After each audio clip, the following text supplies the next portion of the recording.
There was a Syrian king named Antiochus, actually named Antiochus Epiphanes the fourth, I think. And he was really upset with Judaism, made Judaism illegal, tried to squash Judaism, attacked Israel and won, defeated them, and took over Jerusalem.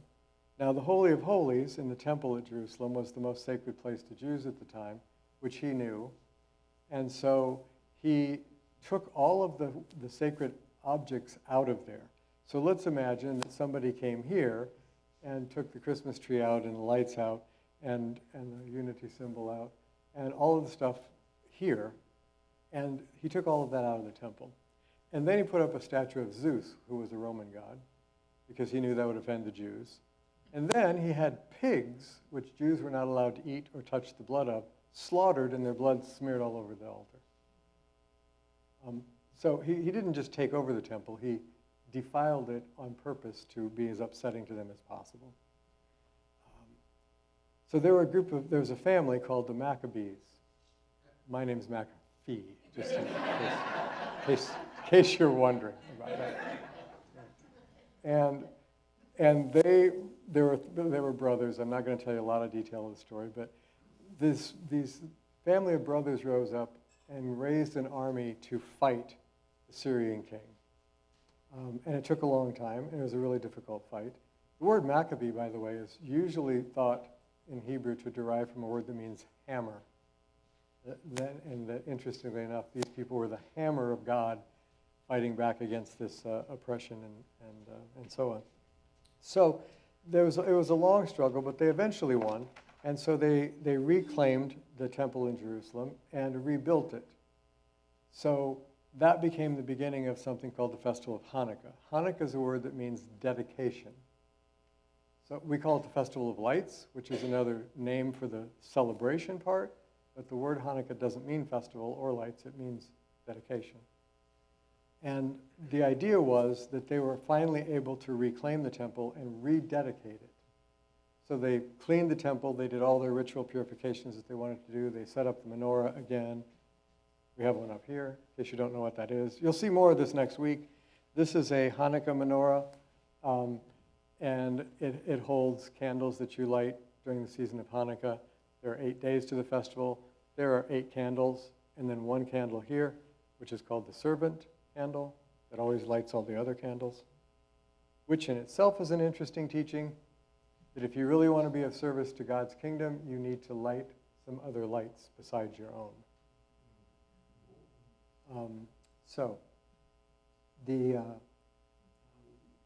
They did all that. They set up the menorah, they did the whole thing. They rebuilt the temple.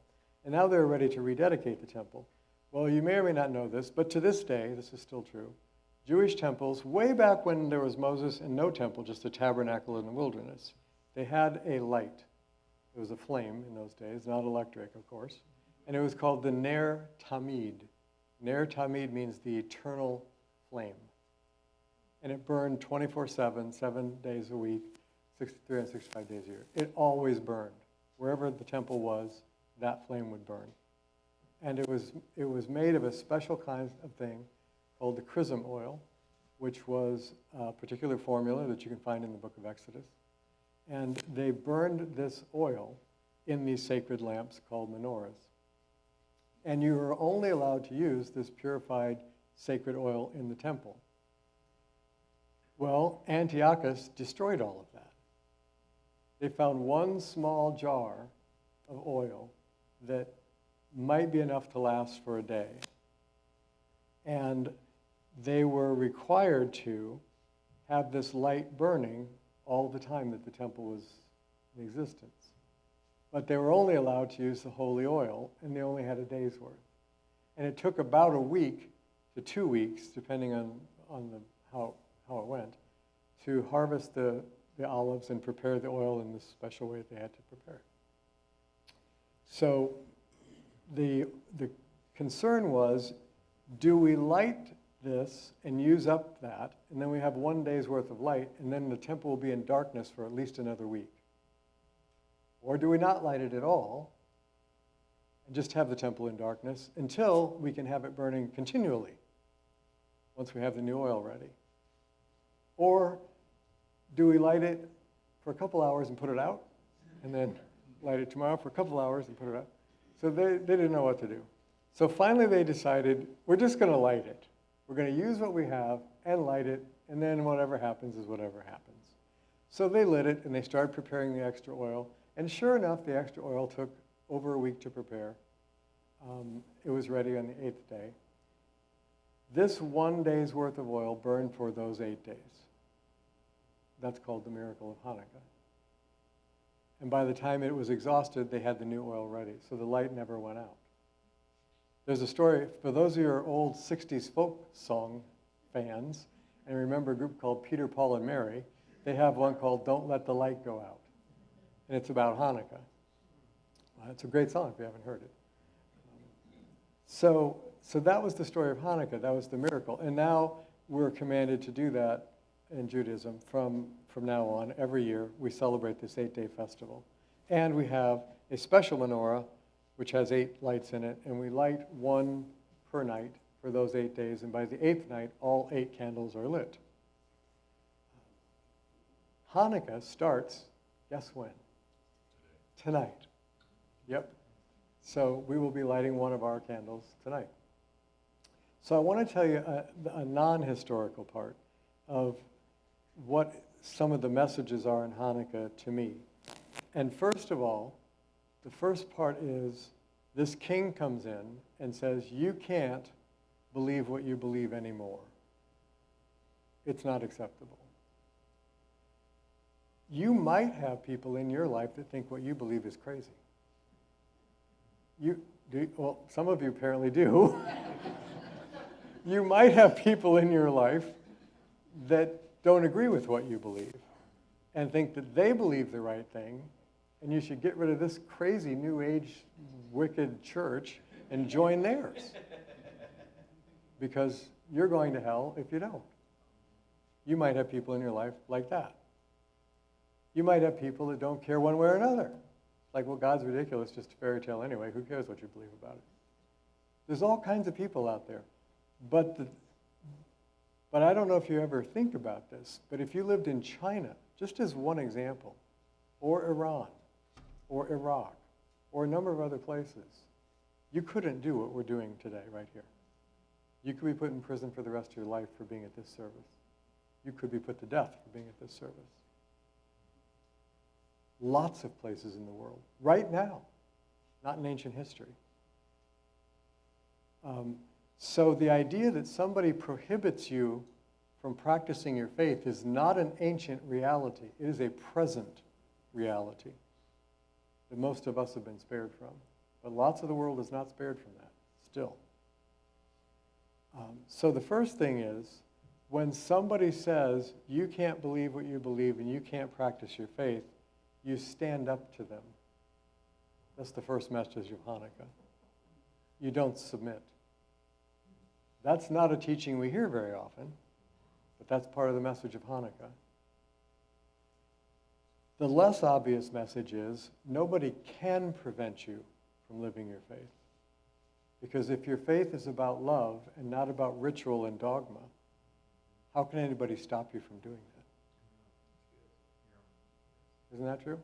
They could stop you from meeting here. They could burn the building down. They could do all kinds of things. But if your faith is about love, they can't stop that. Second thing is that the temple, which was the most important thing to Judaism, again, we don't think this way. Where does God live for us? Yeah. Where did God live for them? Not inside. That's normal for us. They honestly believed the Spirit of God dwelt in one place, and that was at the Ark of the Covenant in the Holy of Holies in the Temple of Jerusalem. That's where it was, and that's where you could connect with it. That was devastated, and the first question they had was, even before we light the light, the first question they had was, do we rebuild the temple? Or since it's been so profaned, are we just done? Do we just give up? So another message of Hanukkah is, don't give up. It doesn't matter what condition you face. Don't give up. rededicate it. Rebuild it and rededicate it. Ever had a dream in your life destroyed? A hope destroyed? A relationship destroyed? Somebody you care about taken from you? And you don't feel like you want to go on? What do? You rebuild and rededicate and keep going. I don't know if you're aware of this or not, but I've been involved with this church since the mid-'70s, and there have been more than once that this church was on the brink of not being here. And it's still here, which is pretty awesome. So let me ask you a question that doesn't have to do with churches or faith or history. For those of you that are married, and I know not everybody is, but for those of you who are married, how often do you have to love your spouse and dedicate yourself to making their life better? How often do you have to do that? All the time. Not at the wedding ceremony, and then you're done. No, I did all that stuff, honey. I'm off the hook now. No, you're not. Every day when you wake up, every day, you have to do it again. How often do you have to apply unity principles? Sunday morning at 10:30? Every day when you get up. All day long. That's how it works. That's how life works. Here's the big, to me, a really big one. I know in this church in particular, we talk a lot about abundance and gratitude, and I'm grateful that we do, because we have an abundance of gratitude here, and I'm grateful for that. Even that being the case, is it not true that there are times where you doubt that you have what you need, or will have what you need? You're about to retire and look at your savings portfolio and go, I can't retire yet. Ain't going to be enough here. Or you're just starting out with a young family, and you think about the medical bills and the school bills and all the decisions you have to make and all the responsibilities you have, and you go, I don't know if I can do this. And you're not sure you have not just the money, but the internal resources to do all that. You just lost a job you had for 20 years because of downsizing or the company collapsed, and you got nothing, and you're starting over again at 60. You think, I can't do this. Ever think that? I can't do this. I don't have what I need to do this. Whether it's resources, energy, health, finances, support, and you feel defeated before you start. That's where they were. And part of the message was, you're not defeated until you quit. So don't quit. And second of all, and this is really an important message of Hanukkah, is this doesn't look like enough oil for 8 days. It may not look like it, but you have what you need, whether it looks like it or not. You have been given what you need, and you have it right now. And tomorrow, you will have it again. Take no thought for tomorrow. Somebody said that. I could only remember who. Right. So what do we learn from Hanukkah, and what can we do from Hanukkah? First of all, you can rededicate yourself. Even if you're not facing any of those really difficult things right now, and I hope you're not, but you can rededicate yourself. Besides giving up, the other spiritual challenge that a lot of us have is that we get kind of numb. We don't hear that. We've heard the words so many times before. Love one another as I have loved you. Yeah. Well, how many times have you heard that, right? You just heard it again this morning. And it kind of becomes background noise, where we don't hear it anymore. We don't think about it anymore. For those of you who are married, especially those of you who have been married a long time, You go home today and you're with your husband or your wife or whoever it is, or maybe your children or whatever, and you're with them, and you've been with them a really long time, and you're just kind of used to them being there. Do you remember when they weren't? Do you remember when you didn't have them in your life? Do you remember when you were looking for somebody and couldn't find them anywhere? And you take that for granted now? Rededicate yourself to your relationships, whatever they are. Spousal, children, parents, friends, this church, wherever it is, whoever it is.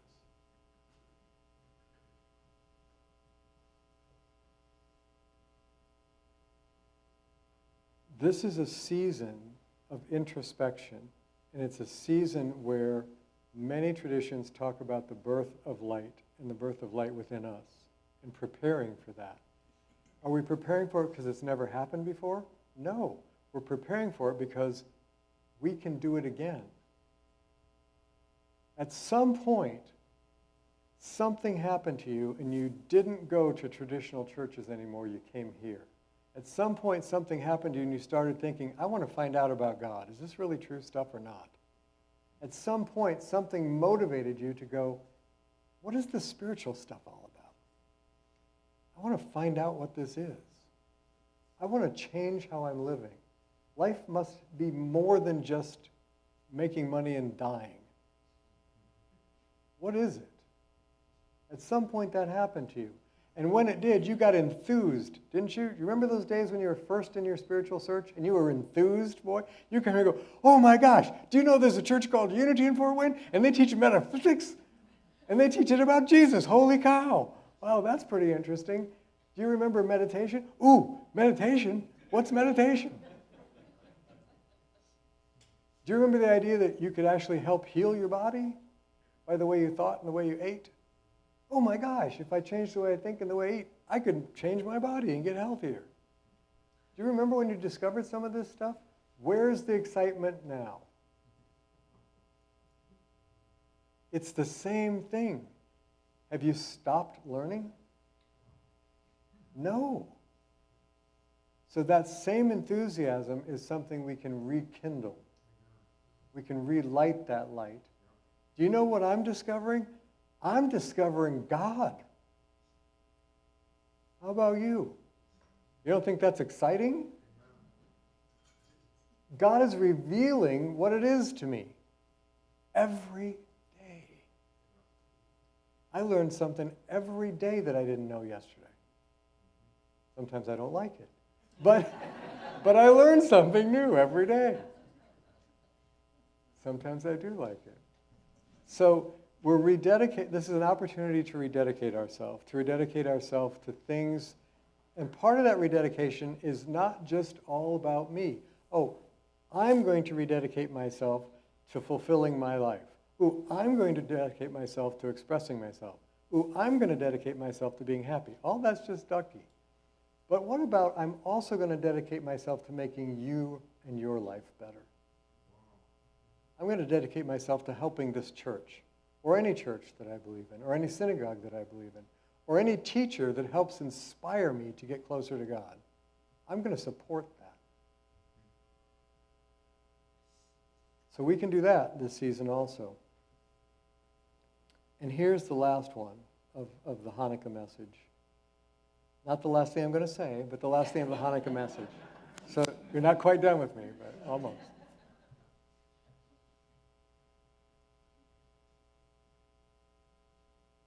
Have faith today that what God is giving you today is for your best and will get you closer to the things you love, to the people you love, and to God.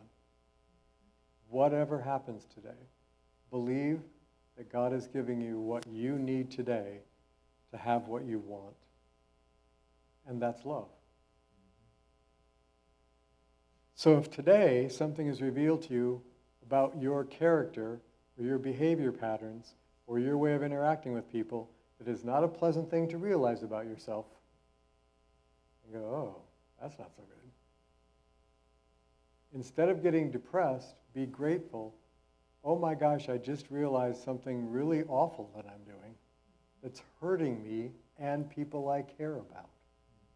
That doesn't make me terrible and hopeless. That gives me incentive to, I can get better.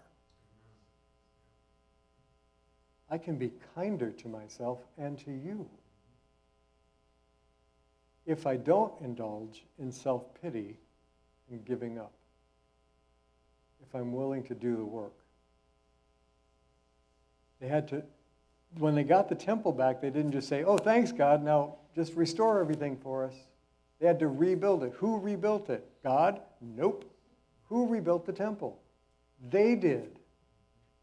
For those of you that go to the Nehemiah retreats once a year at the village, what did Nehemiah do? Who rebuilt the wall? Everybody. When you were with the Nehemiah retreat, you had a part you were supposed to play. When Nehemiah was Nehemiah, back in ancient history, and we first heard about this, in rebuilding Jerusalem and the walls, God did not say to Nehemiah, you have to rebuild the whole city, Nehemiah. What he said was, you rebuild the part in front of your house. Ask your neighbor to rebuild the part in front of their house. Ask their neighbor to rebuild the part in front of their house. Take care of your house. That's how you rebuild my kingdom. Take care of your house. It's still true. Still true. I know so many people that are upset with one thing or another these days. I mean, you name it. The list goes on and on, whether it's politics or economy or the world situation or who knows. You know, they're so upset about it, and they complain so loudly about all the people and things that are going on that they don't like. And I do that sometimes too. And every time I catch myself doing it, my first thought after complaining is, what am I doing to make my house better?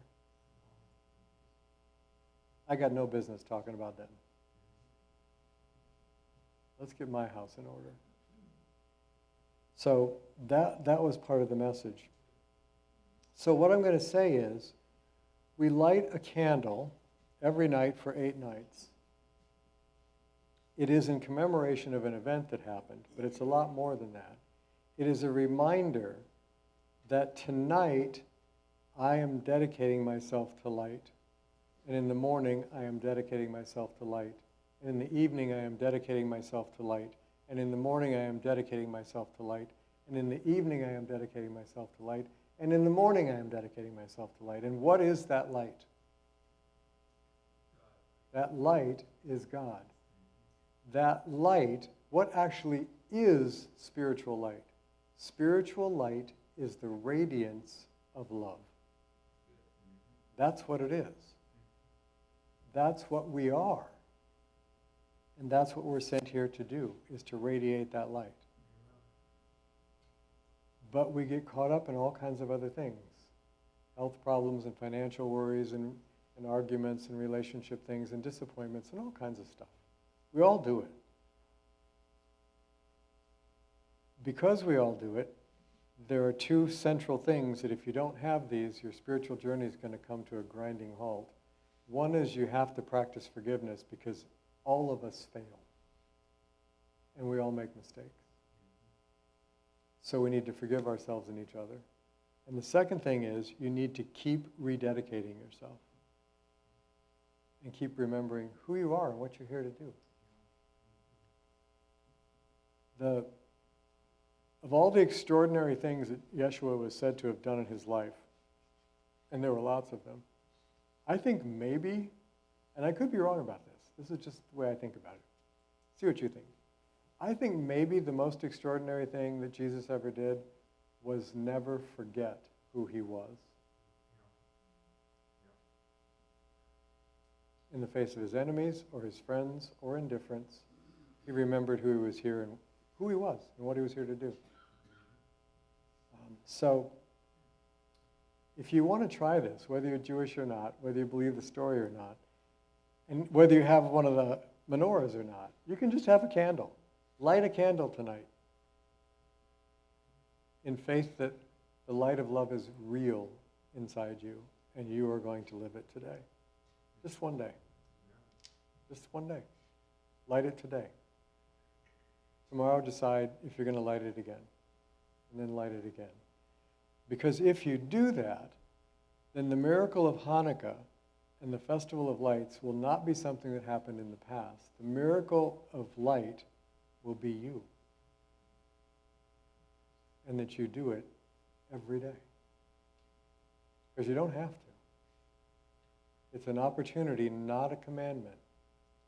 It's an opportunity, not something you're being forced to do. We are not forced into the kingdom. We are invited. So say yes to the invitation. And enjoy Hanukkah and Christmas. Now I'm really done. Thank you.